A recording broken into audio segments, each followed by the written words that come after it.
Despite a decade of war and Osama bin Laden's death, President Obama still had to slip into Afghanistan in the dark of night. His stated purpose, signing an accord on continued U.S. support after the conflict winds down in 2 years and most U.S. troops come home. Together, we're now committed to replacing war with peace and pursuing a more hopeful future as equal partners. But he was also in Afghanistan to mark the night choppers took off from there, taking a Navy SEAL team to bin Laden's hideout in Pakistan. We were able to finally bring Osama bin Laden to justice.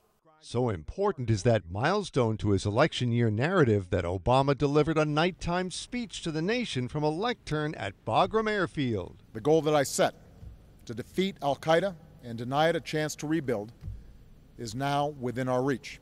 Back home, Republicans accused Obama of politicizing the anniversary by raising doubts that Mitt Romney would have approved the risky raid. Of course, I would have ordered taking out Osama bin Laden. Of course, this is a person who had done terrible harm to America and who represented a continuing threat. So overall, was the trip a net plus for Obama? Whenever you're too optimistic under these conditions, you run a risk. But for the president right now, establishing a message for right now, it was, I think it came out to benefit him. The president stressed the progress that's been made. We've traveled through more than a decade under the dark cloud of war. Yet here, in the pre-dawn darkness of Afghanistan, we can see the light of a new day on the horizon.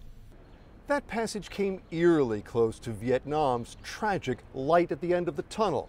The president's hope is that after bin Laden's death, there's been enough progress in Afghanistan that he can bring U.S. troops home from there without leaving it to the same fate as befell America's Vietnamese allies. Mark Smith, The Associated Press, the White House.